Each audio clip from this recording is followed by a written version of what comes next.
We're excited today to talk to Laura Morgan again. Today, she's the founder of Morgan HR, and she has some interesting stories to talk to us about because today we are talking about why comp professionals quit. So, Laura, I think there's a personal story in here somewhere that you've told me before, and I'd love to hear kind of the recap of it again. Tell me your experience of being a comp professional and what was that story like when you decided to pull the plug? So sure thing. Well, thank you. And it's funny. I probably have a couple stories because I had a couple jobs in corporate America, and the first one was when my earlier career. I'd say that I quit, and my boss knew. I was very deliberate, saying I had a salary plan. I said I'm going to make my. This is how old I am. I'm going to make my age when I'm 25. I'm going to double my age by the time I'm 30. I'm going to triple my age in salary by the time I'm 35. And my boss was very clear, saying that's such a dumb rule. That's such a dumb goal. And I made that my number one trajectory to then transition from that company to where I then went next. And because I knew I wanted to make that kind of. So as I got older, though, I realized that that goal was not necessarily the goal I needed anymore. So my other goal was to, be an impactful, strategic, help companies think. And so when I was at my then next company, I was really excited to transition to a company that was brand new. So I was in a very large pharma environment, 150 years old, Northern Illinois. I don't think I need to say much more. But then when this new up and coming startup was forming in the pharmaceutical space just down the street, I was excited and tempted for that. So then I left to go there. So then comes 4 years later. So I had the joy of being employee, I think, number 323. I brought that company to be a couple $1 billion as in my small little piece, but paying executives and being very excited to see amazing growth of people's careers and setting up various new things. I just loved setting things up, being new, educating managers and executives for that matter. A lot of them really got stuck in their ways from when we were brand new company startup. You bring in where you came from into that environment, and it may not or may align with where the new company's going. So it was that kind of energy, and it was debating and shaping and coming up. So then comes the day my CEO was no longer working with us, and we brought in a new CEO and a new CEO from where I just left. And he was very high up in where I was. And I remember the day turning into the driveway into the parking garage. And I was just like, I know that I won't be here much longer. And I was realizing that the behavior that I got used to with culture and bringing in aligned programs and things that my first CEO had, when I had the new one, quote unquote, my old one, because I left him from my previous organization to go to this startup entrepreneurial environment. Day one, I was told, and I'm not sure if this is Laura, cut that culture apcray word. And I was stunned. So I was already turning into the driveway, concerned that I was working for somebody that I had known his cultural connections from that old business. Now he's there changing the culture of this business. And I knew I was feeling it, but I didn't know that I was innately being changed by it. So my connection to that company ended up being pretty short term after that, I'd say. So there was a day I was in a meeting, and my boss, the head of HR ops and benefits and comp, she was just saying that this CEO wants me to do X, Y, or Z, and out of my mouth, unbeknownst to me, I until I saw her face, I just said, "What are you going to do when you realize I'm not here a year from now?" And I saw her eyes, what? And I just said, "Did I just say that out loud?" So I think that's where the emotion, I had no filter. So I think it was my realization that I needed to make a change. And they were wonderful. I mean, we really had to unpack where did that emotion come from, and so we really talked through a lot of that. But it was actually the right and best move for me because I had wanted to stay in that entrepreneurial environment. I really liked building something new, working with the emotions of the leaders to say, hey, somebody here is more of a negotiation like, hey, you're going to die on that hill for that. You're going to die on the hill for that. Well, there's only one big hill now, and we all got to work together. So I found that I really enjoyed that. So that's ultimately what I did with my company now, 20 years working with emotional leaders, wanting so desperately to create something wonderful for their business, but having to have the infrastructure support their ultimate end of the day goal, maybe not the immediate. Let me give you. I can't agree with everybody. So that's ultimately what has happened. So does that answer the That's question? Stay that's really quiet. interesting. So it sounds to me like in that particular case, it was a good move for you to quit. Mm-hmm. And in sense that we wouldn't be having this conversation had you not quit. You wouldn't have Morgan HR. There wouldn't be this entire new organization that you've created. But from their perspective, I'm curious, was there anything that you think they could have done that would have changed that interaction or changed that future? That's a really good question. I think what we did, what was really brilliant, we kind of knew strategic. When I started the company, we knew it was new. We knew that there were going to be some individuals that were going to bring us from point A to point B in a very fast way. And I think I was one of those, even though, and we called it the kind of like the vacancy value. So when you're active and you have employee equity and you're really committed and you're giving your worth and they're buying it, all of a sudden there is a realization that the vacancy starts to sound attractive. It could be attractive to you, like I want to give them my vacancy because you're looking to quit. And then there's sometimes the company says, I want to take the vacancy. And so when you come to a real professional level conversation with a good company, so what they did, I think, is what they should have done. They met with me and I said, I really started speaking from my heart.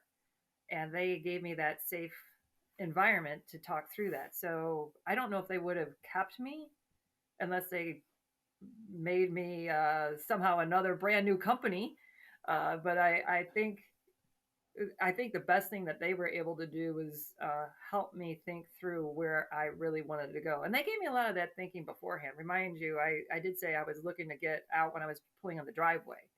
So I feel that the coaching that they gave me along the way kind of made it stronger that I would actually be leaving. I just needed to be more planful. I think companies can keep comp Okay. professionals as long as there's a real good connection to the culture, um, because really comp drives that culture. Yeah, that you bring up a really good point. This is part of what I wanted to drill into just a little. So we think as business owners, as executives within a giant company, it's always the best possible thing to keep people, right?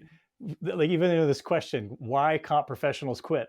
I don't want my comp professional to quit, so I've got to do something. But you bring up a good point that a lot of it is about what's best for that professional, what's best for your company. And if you talk about it and work through the things like you've described, you're both in a better situation than if you had just stuck it out and been miserable for 2 or 3 years. That wouldn't have been good for the company either, right? For for sure not. And I actually worry about the people that are those comp people. Oh, I know a couple of them. They're saying that I'm just staying because I have a couple more years left, and until they're vested in whatever they want to be in. And I worry that they time heals all wounds, but time is also not forgiving. So if you give your time and you're giving it away, there's probably an opportunity that you're missing. And there are so many different flavors. Now that I've done this 20 years outside of corporate, there are so many different cultural environments. You could look at size of company, type of company. Do they have an HR department or do they have a comp function? Do they not? Do they? And then you meet with the CEO and the CFO, and you could really quickly feel if you feel that you want to add, I just interviewed a lady this morning. She wants to add and be very impactful. And she's in an environment where the CEO and the CFO literally make all of the decisions on the bonus payout without any real formula or any input from the compensation person. Now, she is a compensation person. She's very capable to help share the decision making from that CEO or the CFO to help make the managers, not make, but help the managers align their decision making to meet what the CEO wants. So she's feeling like, well, everything I've done, they actually just, I call it the Super Bowl Sunday CEO in a way. Those are the CEOs that really just take what you've built, but they're going to just do what they want to do on Super Bowl Sunday. And they're going to bring back their recommendations, or actually the final answer. There is no more recommendation. They finalized it. And I think that's where some comp folks take that to, all right, they're not appreciating me. I know that I did all my work for it. I know that I'm going to keep them out of an issue if we had more consistency. So there are those comp folks that are very committed to their craft to the level that they want to be accurate. Now, there are some that want to be right. So you could be accurate or you could be right. Now, right might be, all right, I will work with you, CEO, and I know you're going to shape your decisions and it will be right because it's what you want. And there are some comp people that can't do that. They feel that there are kind of comp people that are like lawyers, and there's comp people that are kind of teachers, and the teacher can shape and maneuver. So I think that is also what comes into longevity of a compensation person at a company. Okay. So So basically what I've heard so far from your stories is so if I am, let's say I am the head of HR and I'm concerned that my comp professional is thinking about quitting, I've got to be aware of like what are the conditions that create that. mhm. So one is a condition of it's just not a good fit in their life, and so they're going to move on, and we're going to figure out how to help them. So that was sort of your story. Is like how do we get you into a spot that you need to be? That's like an interpersonal thing. And then the second component is they feel like they're not a part of a culture that they really feel like they're contributing to. So in this case of the CEO making the decisions unilaterally, they feel like I really want to be a part of that system. Mhm. Give me a couple of other things as a, let's say as a head of HR, I'm concerned I should be aware of that my comp professional is potentially uncomfortable. What am I Well, watching for? Well, there's another one that's a little bit more straightforward is knowing that your comp professional sees all the decisions that are being made while they're being made. And if there's no conversation from the head of HR to that comp team or that comp leader, by the way, we know you saw your bonus. By the way, we know that you saw, that's literally the conversations I would get. Instead of it being, hey, before you see your bonus, I want to talk to you. It's that stuff that the cobbler's children's, where we really help managers be able to make those conversations. We help our leaders make those conversations, but often it's just assumed that we can figure it out. And I think Oh, there's interesting. that lack of there's a lack of intimacy there that's lost. I think that it could have been that, hey, are you all right when you're seeing all of this? Because sometimes we're very good at being selfless, but there are still elements where we're still an employee and a human. And so a lot of the qualities you look for with a good comp person would be, are they able to remove themselves from the decision of what's happening? Meaning, okay, so you do job leveling or you do budget allocations. I've heard some bad examples of a HR comp lead that would say, we're not going to make that change because I want a bonus. Well, that's not really the message, right? It's we're going to recommend the threshold payout on this bonus to be right for the business. We're not going to worry about your house not being able to go buy whatever you're looking to go buy. So that's where you have some comp people, but knowing that you normally have a majority of us can handle it, right? But then there's that one part where maybe it is warranting a good conversation. It's like, hey, I know that you're helping us get through a lot of these changes and a lot of the things, and I know that you're seeing it before we're even done. But I did want to tell you that why I made that decision where your bonus might be lower than so and so's or whatever, because we see it all. So it's definitely out there. And I think it's just realizing that those decisions do go home because we have families, and when we sit at the dinner table and we might say, hey hun, I saw this, and the spouse is hearing the emotion, but we don't necessarily have that opportunity to. Now my bosses would tell you that I did. So but not many of comp people feel that they can actually say something so about themselves. That that's really interesting. You mentioned something the other day when we were talking about some of these topics, and you said that within the HR world, compensation is often not the highest paid Mm-hmm. position within that group of people. And so they basically are Yep. having to see their colleagues getting paid more, getting better Yep. bonuses, We and set that it sort up of thing. that And way. that has to take that emotional toll. Oh, Wow. well, it's we make it make sense, right? So we become that internal barometer. So we know we can look at how much impact does our job have on the company? How much does our job have as freedom to act? How much do we get to make decisions? So we do what we do on every other job eval, and we can justify why a benefits leader, say a benefits leader with a union, why that job would be paid more. We can totally get it. When it comes to the performance, though, that's where we start to get, hmm, really? So you start looking at if that was a performance geared decision versus the engineering of the job decision, that's where we're just like any other human. So we want to understand those rankings or those levels of expectation. I was really a pain in the toot to one of my bosses, and if he's listening, he'll remember this. He gave me a really good rating back in the 80s. Believe it or not, we had salary increases up to like 12%.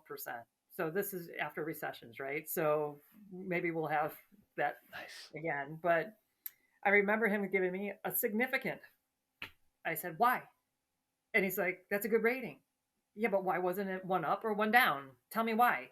And he's just like, he said, you're such a pain in the ass. And I was like, well, we're just like any other or human. We want to know how your decision making was, leader, and that way, one, I could gear up to improve, or I could say, hey, if I'm exceeding expectations and I'm a new mom, can I kind of just tap the brake a little bit, So still do a good job, but maybe I don't need to be there until 8 o'clock at night every night and stuff because I didn't want that to be the expectation, by the way.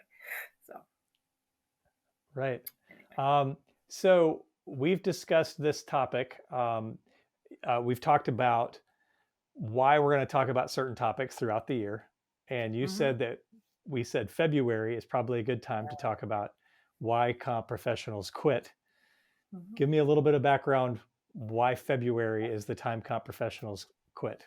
Well, there's a lot of transition that starts to happen naturally. One will wait for the bonus. So if there is one to be awarded, just like anybody else, that's at this January to February, they will wait. Now, what has happened most likely started in October is that they're aware of the hiring plan. They're also aware of the budget. They're aware if the company is going to be successful. They're aware of already was in October, you're already knowing before the employees if you're meeting the plan. And then if the plan is going to increase next year and they're going to add to it. So we're really strategically aware of the fiscal level of the company. We're aware if they're adding to staff and where they're adding to staff.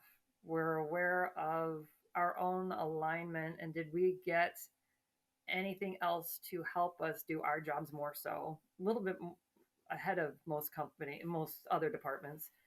And we start thinking that maybe in October and November, like, okay, as soon as those jobs start getting posted, I think I'm going to start interviewing. Or they might do it the soft way. I'll start networking. I don't think I see a lot of people applying for jobs on LinkedIn, but most comp people will know somebody. And they'll, if they're having lunches with the past HR colleague or a CEO that's recently gone to another company, that would be an indicator that why they would be leaving in February. So it's exciting when you go to meet a past CEO or CEO then says, "Hey, you know what? I have a friend that needs somebody like you." So it just starts to blossom, I think, in February, and it usually tapes tapers down in June because usually comp wants to breathe. They got a job, they know they got projects. So, but I think February is the kickstart to the exodus and the transition, and then there's new aches that companies are having, like this pay transparency, all of that. Companies are knowing that they need a higher comp. So I think comp is shopping. I think they're all right. Well, where do I want? I've been interviewing people just to maintain my own networking. Um, you said the other day that you saw a tremendous number of job postings for comp professionals. Yeah. Um, Even today. is Yep. that an indicator that people are looking to create these positions, and so comp professionals are now in demand? Yes, at HR Executive Magazine, they were really specific. They did say compensation professionals are going to be the hot job this year. And I have to say, in my career, that's an Okay. interesting note because usually we know we were needed, but not to that level of demand. So, because there aren't that many, you could have a company with 300 HR people, and you might just have 4 or 5 comp people. Uh, so that would be the largest of large, right? So, but I think this year with the minimum wage changes, there's going to be a lot of issues, I think, with compression. I think the minimum wage going up and the supervisors, you're going to need to change your org designs from maybe having a supervisor of 4 to 6 people. You might need to have it go from maybe 8 to 12 again. And I remember when we used to overwhelm those supervisors, and I think that's coming back. So that will require a compensation strategy to help it mitigate some of the minimum wage challenges. I think the pay transparency, it's not as transparent, but I think there's going to be an ask. Some CEOs have been asking us to just help my employees appreciate. So, as you and I've talked about, there's understanding, there's first awareness and understanding, and then appreciation. So, one, we have to get people to be aware that comp is a function that actually does impact their dinner table. So, and then be open to meet with the employees and the managers, and then share with them all the strategy, the nifty things that we put together or we help shape, or a bonus plan or a commission, or even down to are we giving you a recognition program and you get to give a $50 gift card to somebody? All that comes out of comp. And so I'm finding companies are getting eager to have that expertise on staff. I hope that they find the level of expertise that will help them at the right time. Sometimes they might hire, there's a lot of title fraud. I think title fraud is where somebody that might have had a comp director title may not be that strategist in all cases. So I think companies, while they're looking for talent, should make sure that they're giving the level of talent that they need for what they're trying to accomplish.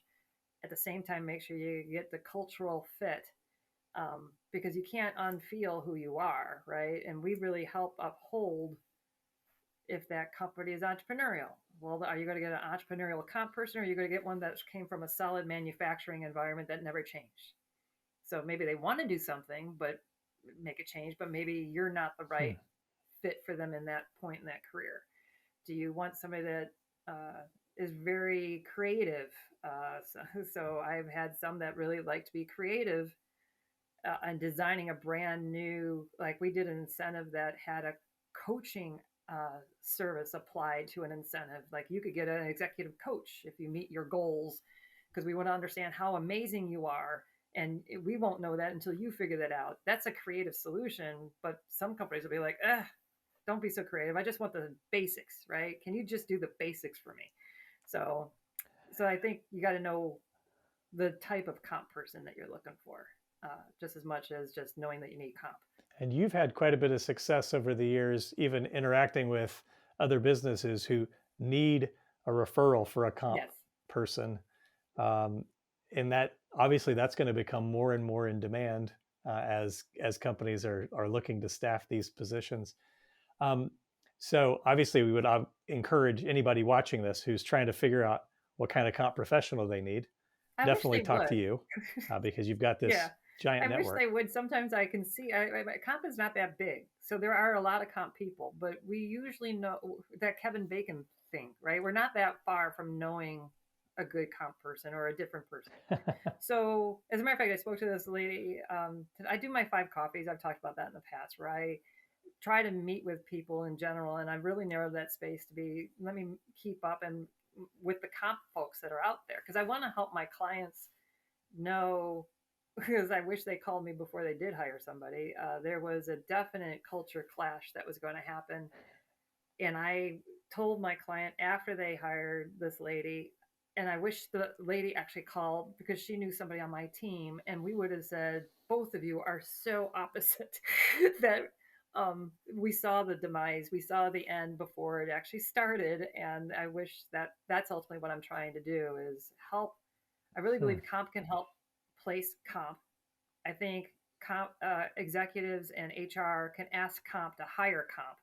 So because they feel that the old traditional using a recruiter, I actually this lady this morning, her name's Gretchen. She's just like, I can't believe it was just a normal recruiter conversation. I wanted to know, tell me about the company more so than just what the recruiter says, because we're really trying to make sure that we could really give our heart and soul to build that company.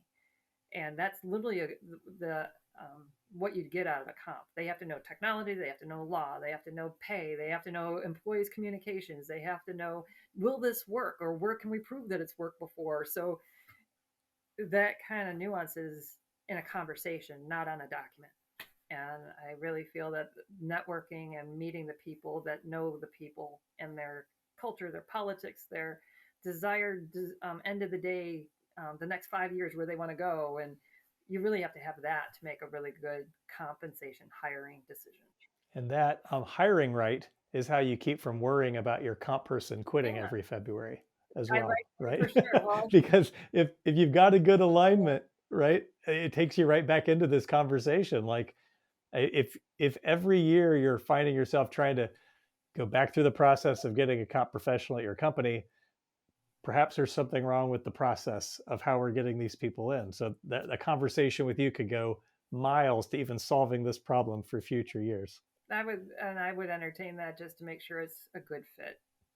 It's too easy to make a bad hire. So, okay, so let's get this down to just, we got maybe a minute left. I want to basically say let's say we're talking, pretend I'm an HR director. I'm suspicious that my comp professional is about to take off or give me the bad news.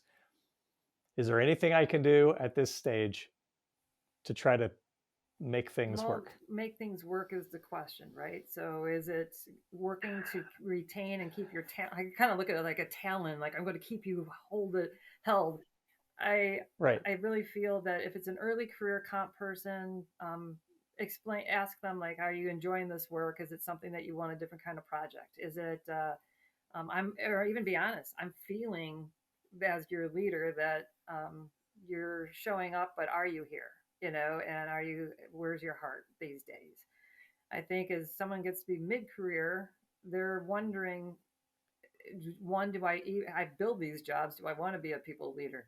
You know, not everybody wants to. Sometimes a comp person just loves being in the data. They love getting into the nuts and bolts. Be Okay. very partnering on their career to where they want to take it, but give them the suggestions and the ideas. If you're going to be wanting to inspire them, I think it's also bring them to their unconscious competence. So usually a comp person knows where they're really smart, but if you could really help them see their potential, the unconscious competence there, and if they are open to do it, bring that out to them. Say that, you know what, I think you could do this, and let them Hmm. tell you, okay, and then to say, if you do this, this is what I feel that you're going to need, and then partner with them. I think it depends on where they are, just as any other employee. Where are they on their career?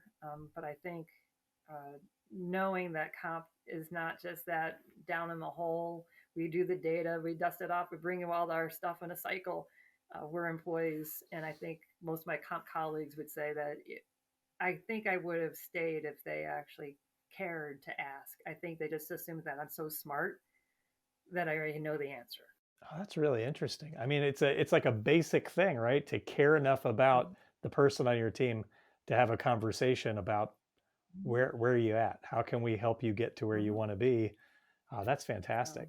Um, I think we could obviously talk for hours about this, but I think that you've given us some really good thoughts to think about, like why comp professionals quit, maybe some of those leading indicators, and then how we can maybe step in, help guide. That doesn't always mean you keep the comp professional, I guess, if they need to move on for their own sake.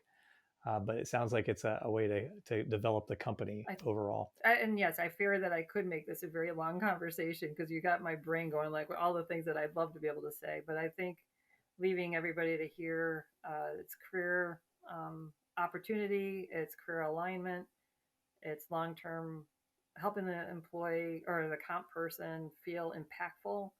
I think that's a common ask of most because they know that they are. They just need to feel it.